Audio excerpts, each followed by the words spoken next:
Hi, I'm Natalie Jill, fat loss expert turned lifestyle and high performance coach. Welcome to Listen Up, the podcast. On this podcast, I do what I do best, taking complicated information that is relevant to us now and breaking it down simply with actionable steps you can implement to level up your life. I also regularly interview some of the most inspiring and courageous men and women on the planet who, at their worst, learned how to achieve success greater than anything they ever dreamed possible, creating everything from nothing.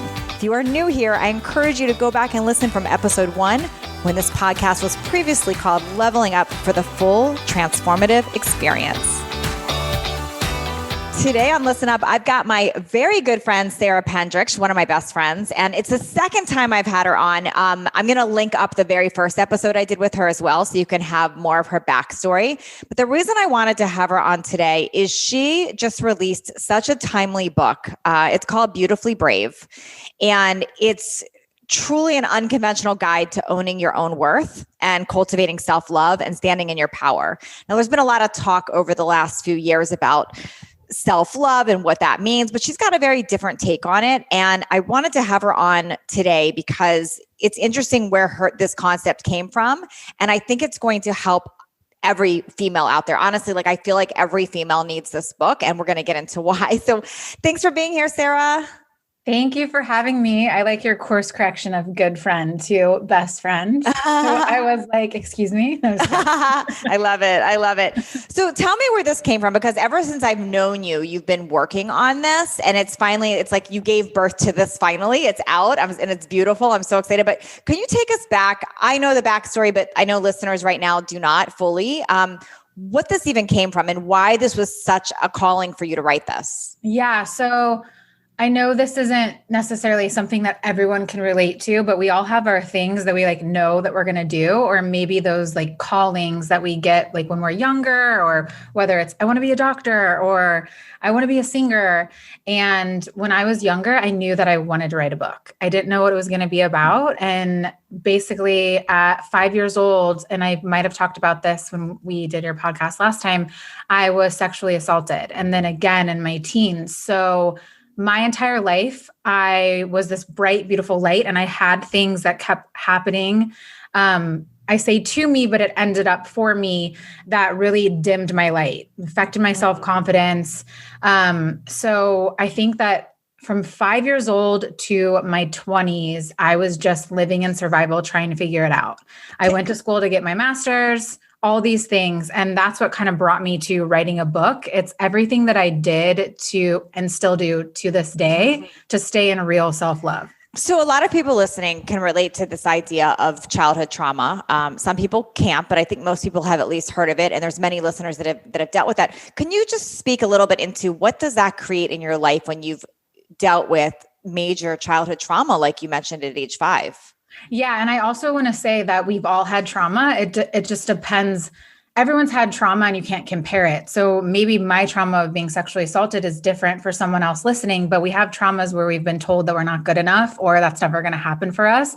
And that takes a big toll on our confidence as well. So this book, Beautifully Brave, is actually for everyone. You don't have to have experienced deep trauma, childhood trauma, but we all have those things that I'm sure you, Natalie, that one thing that we remember that someone said to us, you're never going to have that. Or people like us, that doesn't happen for people like us. So what happens when we have these things that were said to us, or we have the trauma, no matter what the level of trauma is, what does that create in our lives when that happens? Yeah. So it really creates that self-doubt, and you hear that voice when you're doing things, and it creates a lack of self-confidence because those are the people that were your caretakers. And when you're younger, you're just looking to be taken care of, and you're believing everything that's around you because you don't know any better. So it really affects our upbringing and affects what we feel confident and taking risks and how we really love ourselves. So I see two things sort of happen with people that experience that disruption in their confidence. I see, and this is two extreme views, but I see people either get hyper focused on success and do really well in life, or I see people go in this very different path where they don't see success. They fully let themselves go. They don't ever step into that power there. Where do you see that too? And what do you think creates or shifts into that difference? Like how can one person that went that wrong direction or that uncomfortable direction shift back the other way? Yeah. So I think that it's just a choice. If you see, but we live in such an amazing time right now that you can listen to a podcast like this, that you could read a book like Beautifully Brave, that you can go on the internet for free. So I think now more than ever, there's more opportunity to be like, hey, this isn't right. It's never too late. Like you say this so much, like you're never too young, you're never too old. It's literally never too late to make the shift. I have such a gratitude for, I don't know, I can't answer the question as to, because I went down both paths.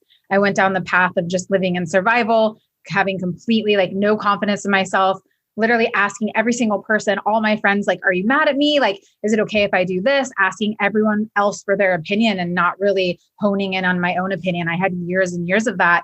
And there wasn't a simple shift that I just like took. It was practices. It was practices that are in the book. It's practices that I do to this day. Mm-hmm. And so I've thought about this before. I'm like, what has the difference between someone that goes down one way and another person that goes down the other? And I think it's just the opportunity and choices that they make, that maybe they didn't know something like this existed, but now that they do, they can really make a choice because they might not feel totally in love with themselves right now, but they could be like, I believe that I could get there and I'm just going to take a chance on myself. So I work so much with women, especially women in their 40s, 50s, in the fat loss space. And typically coupled with the fat, when they feel like they need to lose the fat, when they're in that area, their confidence is completely shot. And they struggle with, how can I put myself first? How can I? They view that as a selfish step. Can you help with that? Like, what guidance would you say on the outside looking in at that? Because that's a very real feeling for so many women that I work with. Yeah. So actually in the book, I talk about these myths. And one of the myths is that we think self-care, putting ourselves first, is selfish. And I think that there's something generational with that.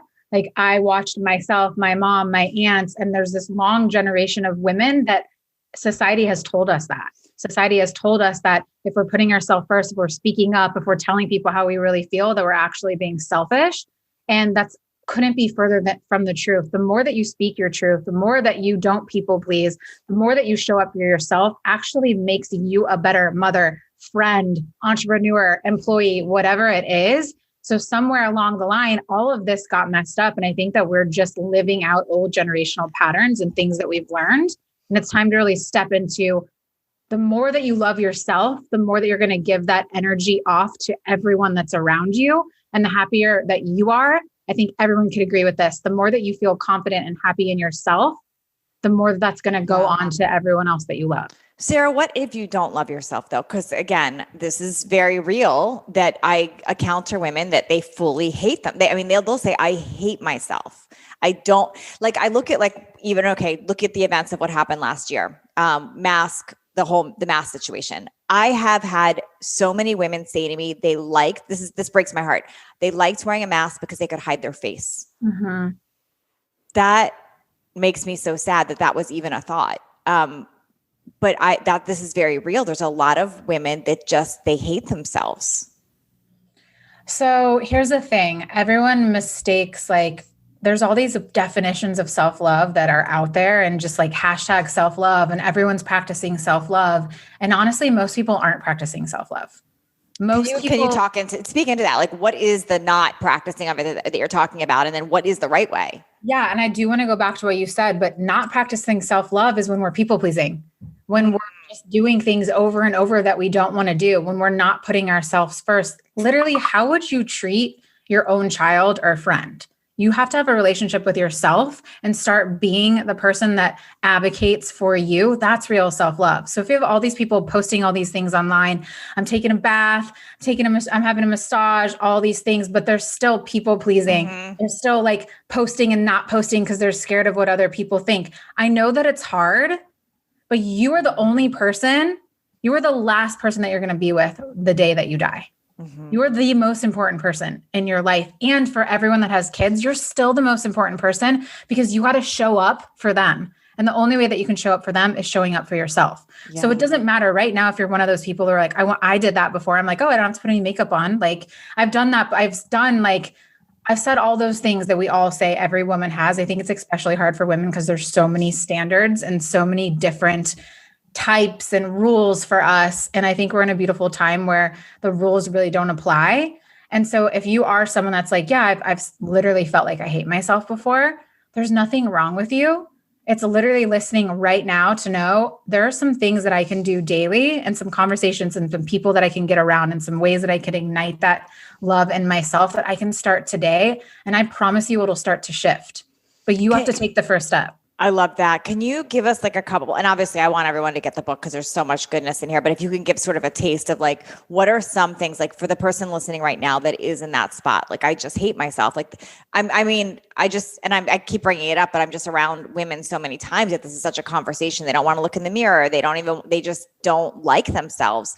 What, if you were just to say, okay, I want you to do these 3 things, like what would those 3 things be? Yeah. And I'm around thousands of women all the time too. I have women's events and I see that. And the thing that I notice is that women don't always know what they want. And you're wondering, what does that have to do with the way that you look? But it has everything to do with the way that you feel about yourself, because if you don't know what you want, you're not giving yourself the things that you actually need. And when you're feeling joy, then you're able to look outside yourself and look at yourself and look, it doesn't matter what color hair you have or anything or what size you are in that moment. You actually have joy from the inside out. And then that motivates you to be like, oh, I want to go for a walk. I want to take care of my body. Like, it all starts with joy.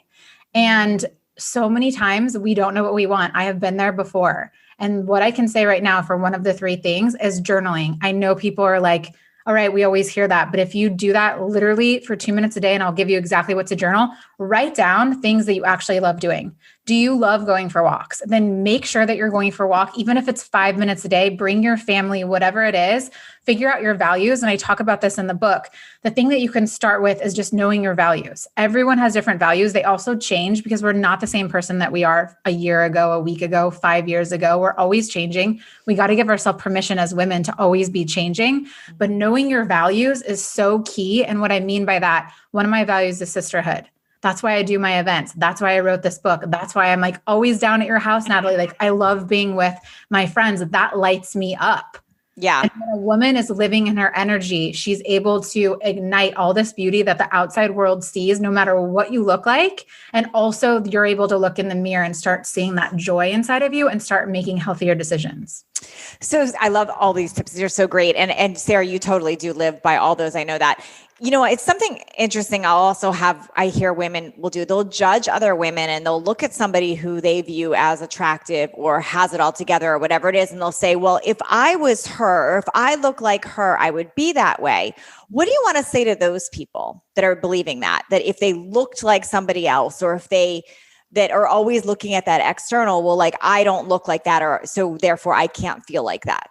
Yeah. So I want to say that I hear you and I have been like you before, like 100%. And then what it is that's the way we've been taught. I remember growing up, I literally remember these are the little things that are traumas, no matter what you've been through. I remember in 6th grade, the boy that I was like, thought he was the love of my life, 6th grade little girl. And he picked my friend because he said I was flat. I remember that to this day. We literally have been conditioned with all these things around us, telling us like how you're supposed to look. And the thing is, energy and joy beats out anything. Energy is everything. It's like when you walk into a room and you feel drawn towards someone. I did this like not a really striptease, but this pole dancing class a month ago. And I was feeling a little nervous because, like I wasn't like at the gym as much. I was traveling. And then these women that were wearing like these like sports bras and short shorts and like I'll say like, they wouldn't be the typical on your magazine, what everyone thinks like you're supposed to look like. And they got and were owning themselves and like dancing on that pole. And they literally looked like supermodels to me. Like their confidence was so beautiful. And then we talked after and they're like, I just started loving myself. I just lost 10 pounds. Like I started saying no to things that I didn't want to do anymore. And so it starts with just giving yourself that permission to actually feel joy and know what you want and starting from the inside out. And I just think that I just know that energy is number one, and it's the first step for everything. I want to add something to this. Now, clearly, I'm not the author of this book, but I want to throw something out, and I'm curious your take on this. So a lot of times I feel it's important for women to act as if you're becoming the person that you know that you can be or that you're hoping to become, and then working backwards on there. And that's a lot of what you just spoke into. But another thing I wanted to add there is sometimes to me, when I would feel jealous of somebody, and it's just a very real human emotion to have jealousy. Like I see a woman who's super attractive and I think they have it all together. What typically changes my opinion and takes me off of jealousy is to learn their story. And this is so interesting, but we tend to judge people from a magazine image like they've got this perfect life if I was that. But when you can learn their actual story, understand that they too have hardships, that they too are human. When you can unravel that, to me, that knocks away that jealousy feeling because you realize that we all are connected. We all are human and we've all had those struggles. And I'm curious about when you were researching for your book or doing that, if anything played into those two things.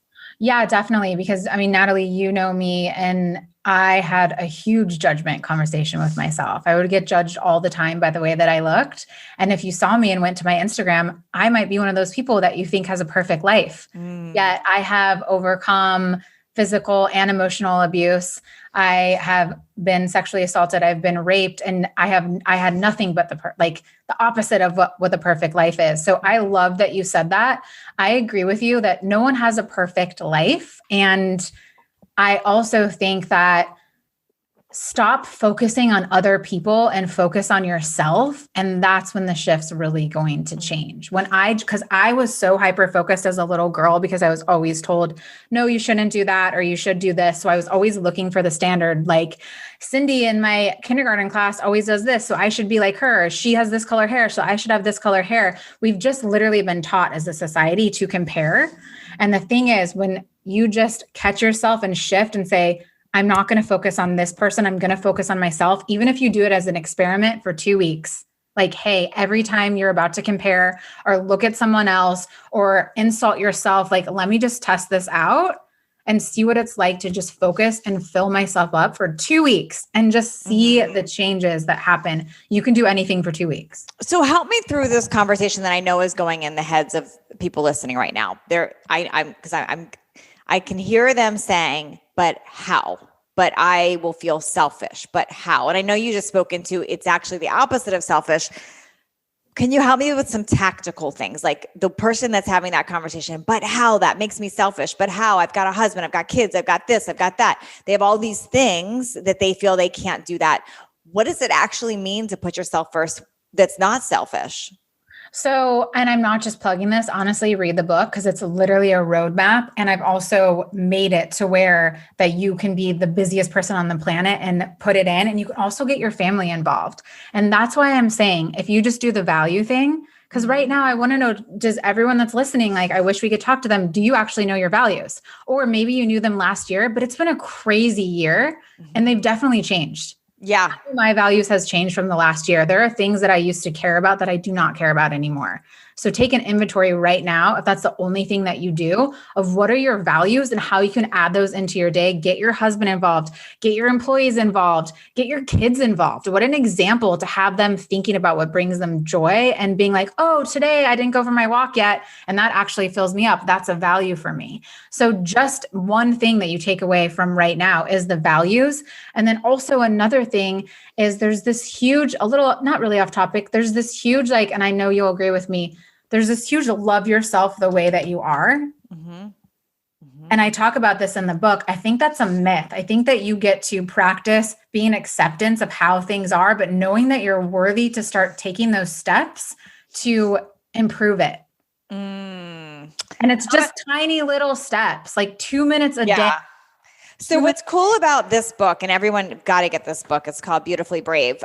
But what is so cool is I got it from her book launch about a week ago, and then mine on Amazon just came too. So I've got 2 of them now. I'm excited. It's such a great gift to yourself and others, but because what I notice is like, it's just been around me for the last few days. And every time I just open it, I can open to any page. Like you can honestly start anywhere. I know you have a method to this, but any page you open to, there is something good there. So just like, for instance, I just opened a page right now and it says, I love myself when I refuse to sell myself short for anyone else's approval. I see my value, I know my worth, and declare my evolution. Tons of affirmations in here. Can you speak into affirmations and why these are so important to you and why you shared so heavily about affirmations in your book? Yeah. And after each chapter, there's just like, if you're feeling self-doubt, you can go to this chapter and it gives you all those tangible things. And I want to get to your tangible things and answer this, the value thing. I know I keep talking about it, but it's so important. Know what you want and add your values to your day.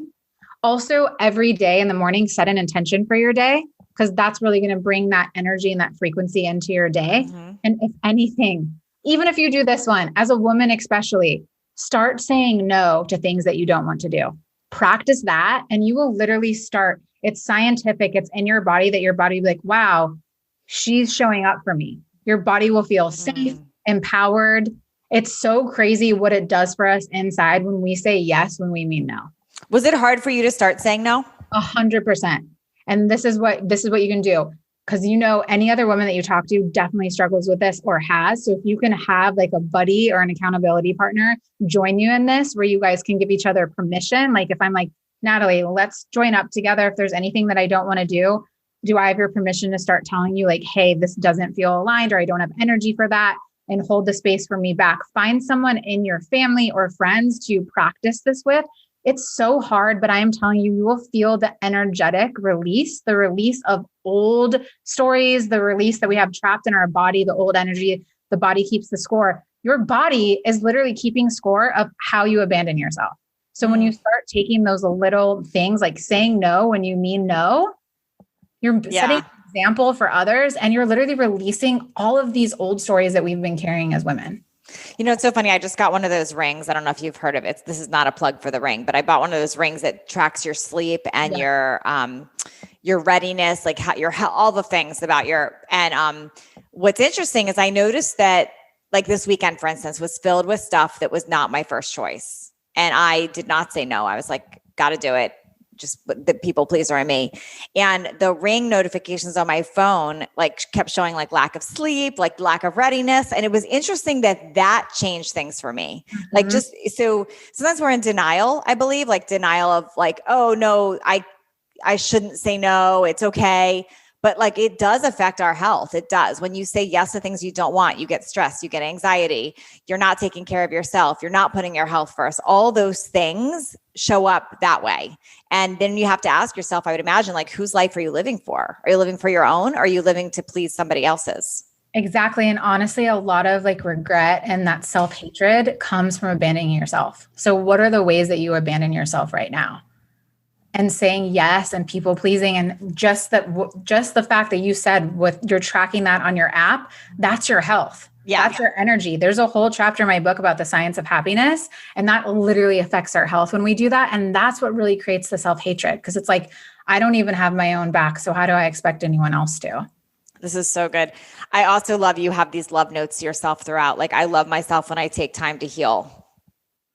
So good. I love myself when I listen to regrets and work to change my actions for the better. That's good, because I think instead of going into self beat up, you're teaching a different perspective that you learn from it. Yeah. And you won't do it again. So many times, here's the thing, when we run away from something, even when it's really small, that's actually when it becomes a fear. That's actually when it becomes something that's so like actually energetically, like when you feel so fearful of something, you can feel it in your body. So when we're running away from things, we're building more fear. So it's really just like, I know it's hard, accept it. Hey, I messed up. I messed up. What can I do differently? But so many times, and I've done it too, I don't want to admit that I messed up. I just want to pretend that it didn't happen. I want to move on. And you're just building more fear in your body of taking chances, of messing up. And then you're just staying stuck, and not going for your dreams, which leads to the self-betrayal, the self-beat up, the self-hatred, all of those things. And the reason, to answer your question from before, that I put affirmations in here is because whatever you got to do to get your body feeling good, do it. Affirmations work for some people. Sometimes they don't. But the point is getting your body in joy Like every day before I go to bed, Josh and I, my husband, Natalie, you obviously know Josh, we sit and we go, thank you, thank you, thank you, thank you. And it can't help but make you smile. So then it can attract more to you and you can really feel that joy in your body. That's so good. What about, and I apologize if I've not read the whole book yet. I've skimmed through and I've loved so much that I've looked at, but do you talk about anything about the people that are in your life? Yes. Okay. Can you speak into that? Because that's another big thing that comes up with women is that they feel like they don't have a support system or they feel like there's just too much negativity in their life. Yeah. So here, my journey is much about when I just packed up and left Nashville when everyone thought I was crazy. They're like, you're going to move to LA. Like, you're going to be like, no one's going to know who you are. You're insane. You're leaving your master's program. So I moved to LA and there was a good year that I was surrounded by negativity and people that weren't my people. And that's also where I started to develop the practices that are in this book. And after I just kept being like, I know that my people are going to be around me. I know that I can't keep going to these dinners and having these same conversations that are so negative and make me miserable. And the minute that I started doing small steps to change that, people that spoke my language started showing up. And I think another thing, especially with people, like there's people in our life that we love and they didn't do anything wrong. We just aren't on the same frequency. We just don't speak the quote unquote same language. And that's okay to outgrow people. It's also okay. And this is something that has been so empowering for those people like family that I love, but we just don't think the same. We don't want the same things. I tell them what I'm up to.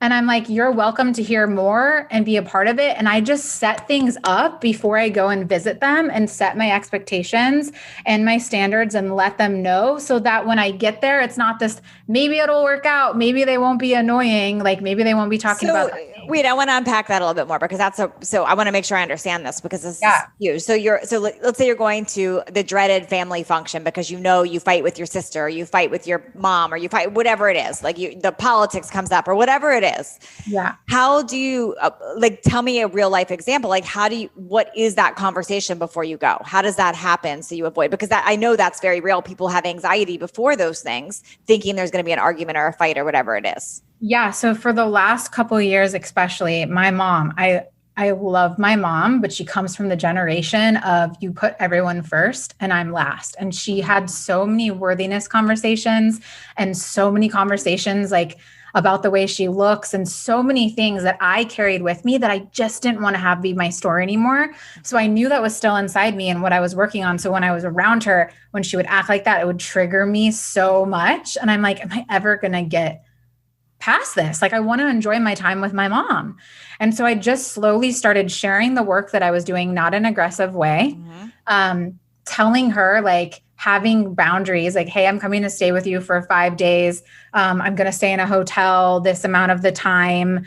This is my intention for our visit. This is what I would love to experience with you. I just started doing that rather than just going and just being like, oh my gosh, when is she going to annoy me? And really drawing that to happen. Or so.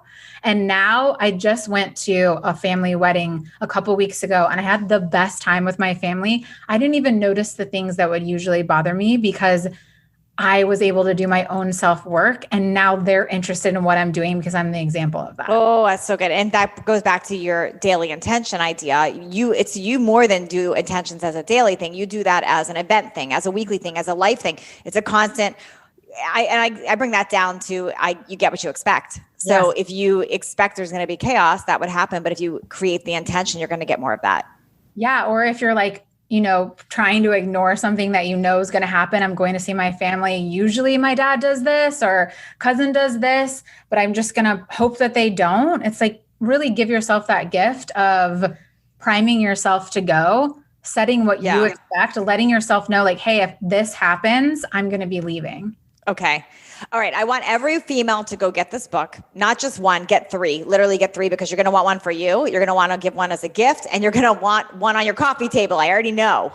So it's great. It's called Beautifully Brave. You can find it anywhere books are sold, your local bookstore, Barnes and Noble, Amazon, all the places.